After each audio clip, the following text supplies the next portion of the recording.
बोले भगवान मैं आपके आदेश का पालन करूंगा, युद्ध करूंगा। धनुष उठा लिया, युद्ध हुआ, विजय हुई, एक सर्वत्र एक छत्र धर्म साम्राज्य की स्थापना हुई और एक परिपूर्ण धर्मात्मा नरेश अभिषिक्त हुए युधिष्ठिर, और एक धर्मशास्त्र झोंपड़ी से महलों तक आबाल वृद्ध प्रसारित हो गई गीता। तो सृष्टि के आरंभ में आपके पूर्वजों का शास्त्र गीता, विस्मृत हो गई तो द्वापर में फिर गीता, और आरंभ में उसका नाम स्मृति, श्रवण करो और स्मरण रखो। कागज नहीं था, कलम नहीं था, लिखी भी जा सकती कल्पना नहीं थी, तो आखिर श्रवण की ही वस्तु कहां रखी जाए स्मृति में। जब बीच में 2000 वर्ष से भाषा छीन शिक्षाओं का अभाव आया तो लोग रिश्तेदारी में जाए तो बोले ऐसा कहना, बिटिया से ये कहना, समझे से ये कहना, तो चल दे तो बोले रुको गांठ बांध लो, तो यहाँ गांठ बांध लेते थे। सारे समाचार कह दिए, बोले ये गांठ क्या कह रही है? ओ उन्होंने पूछा है भैंसिया ब्याह में कितनी देर है, फिर गांठ खोल दिया। तो हमें भाई भूल जाने को याद करने का तरीका पता नहीं पूर्वज कैसे कैसे निर्वाह करते थे शिक्षा के अभाव में। तो इसलिए आदि शास्त्र मनुस्मृति गीता है। लोग कहते हैं वेद पुराण है। मनु दीर्घ जीवी थे, उन्होंने एक प्रलय देखा। वृद्धावस्था में भगवान ने हल्की फुल्की परीक्षा ली, मत से बनकर परीक्षा में उत्तीर्ण हुए मनु, तो बोले प्रलय होने वाला है, मैं तुम और तुम्हारी सृष्टि को बचा लूंगा। तुम सृष्टि के बीज सप्त ऋषि और सबको लेके बैठ जा सुदृढ़ नाव में, नाव की रस्सी मेरे सिर पर सींग ऐसे बांध देना, मैं पार कर दूंगा।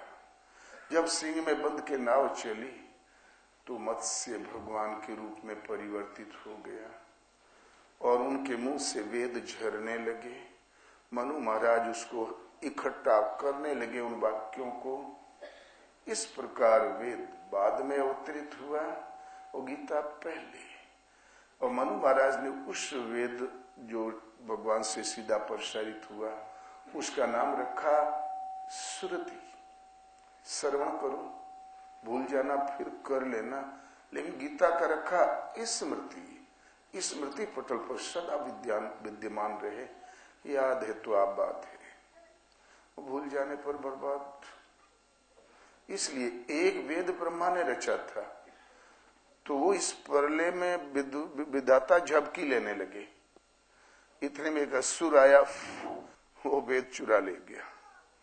मत्स्य भगवान ने उसका वध किया, उला के विधाता को दे दिया, और वो था आयुर्वेद शास्त्र, ये पीजी वाला, आप लोगों वाला, और धनुर्वेद शास्त्र, गांधर्व शास्त्र और वास्तु शास्त्र, घर बनाने वाली विधियां, वो खो गया था। भगवान ने उनको वापस दे दिया। आजकल जो पंडित लोगों से पूछा जाए, गुरुजनों से, कि घर की साइड कितना हाथ लंबा कितना चौड़ा, तो खट नाप के बता देंगे। वास्तु शास्त्र आश्रम में एक अनायासी एक छाया बन गई, तो बनने के बाद विद्वान पहुंचे, बोले महाराज अनर्थ हो गया। बोले क्या हो गया? बोले इसका मुंह दक्षिण को नहीं होना चाहिए। हम बोले लखनऊ के मार्केट में रोड़ों का जाल बिछा, मुंह किधर है सब घरों का?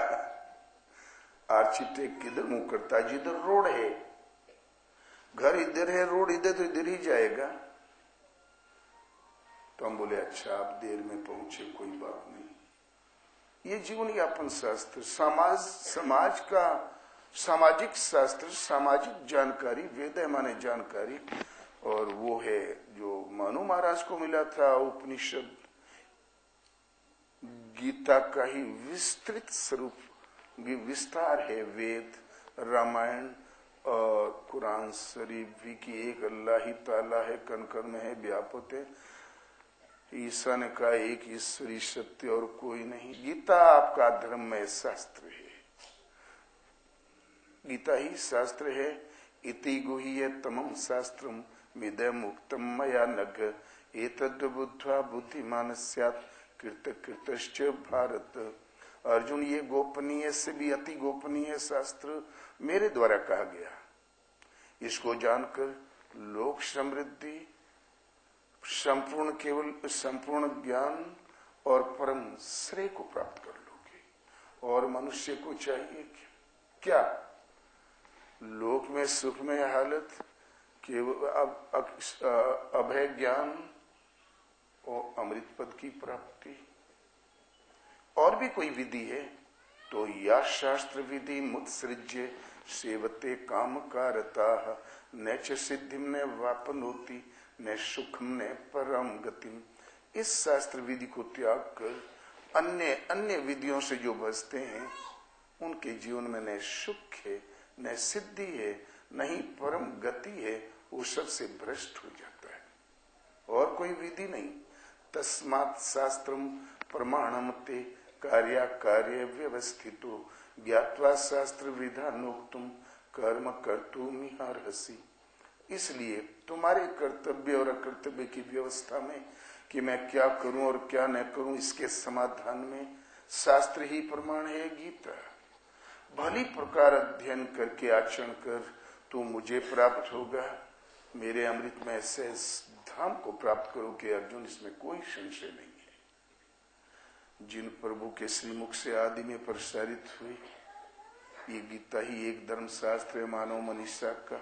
ये एक धर्म में अमृत है। ये तो धर्म्यामृतमिदम यथोक्तम पर्युपास्ते शर्दधाना मत परमा भक्तास्ते तीव में प्रिय। अर्जुन, इस धर्म में अमृत को यथावत जैसे जैसे कहा गया है। नियत कर्म क्या है? साधना पद्धति का नाम नियत कर्म है। आत्मा ही एक सत्य है, विधाता और उत्पन्न सृष्टि नश्वर है। काल पाके ब्रह्मा भी अपने लोक समेत शांत हो जाता है, किंतु अर्जुन मेरा भक्त कभी नष्ट नहीं होता। भजन एक परमात्मा का। इस धर्म में अमृत को यथावत भजन, भगवान को भजने की एक नियत विधि, तो नियत जिसका नाम नियत कर्म है, उस विधि के अनुसार जो भजता है वो मुझे भक्तों में भी अति उत्तम भक्त श्रद्धालु मुझे मान्य है। लेकिन आखिर ये माना धर्म में अमृत है। धर्म है क्या? तो सर्वधर्मान परित्यज्य मामेकं शरणं व्रज अहं त्वा सर्व पापेभ्यो मोक्षयिष्यामि मा शुचः। अर्जुन, सर्वधर्मान परित्यज्य, गठड़ी बांध के फेंक दो जहां कचरा फेंका जाता है वहां पर। सर्वधर्मान परित्यज्य। जब भगवान ने गीता सुनाना शुरू किया तो अर्जुन बोले, भगवान जाति धर्मा शाश्वतः कुल धर्माश्च सनातनः। जाति धर्म शाश्वत धर्म है, कुल धर्म सनातन है। पिंडोदक क्रिया लोप हो जाएगी, पितर लोग गिर जाएंगे, तो कुल की स्त्रियां दूषित होंगी, वर्ण संकर होगा। वो वर्ण संकर कुल और कुल घातियों को नरक में ले जाने के लिए होता है। भगवान हम लोग समझदार होकर महान पाप करने को उद्यत हुए हैं। एक झटका भगवान कृष्ण को भी दिया। हम समझदार और आप समझदार। अर्जुन को नहीं मालूम था कृष्ण कोई विशेषता रखते हैं। सखा रूप में थे ना उस समय, उसे नहीं मालूम था। तो बोले भगवान हम लोग समझदार होकर महान पाप करने को उद्यत हुए हैं। भगवान ने कहा, और भले ये शस्त्रधारी करो, मुझे मार डाले, मरना श्रेष्ठकर है। जिस अर्जुन, जिन पांडवों को माता कुंती समेत लाक्षागृह में भूंज दिया, जिस दुर्योधन ने भीम को जहर दे दिया, छल छद्म के जुओं से वनवास में भगा दिया, कपट करके वनवास में अर्जुन के पीछे लगा दिया असुरों को, कि जब वो आंख मूंद के बैठा ध्यान धरता हो, धनुष दूर टंगा हो, उस वक्त उसको मार डालना। धनुष साथ में होगा नहीं जीत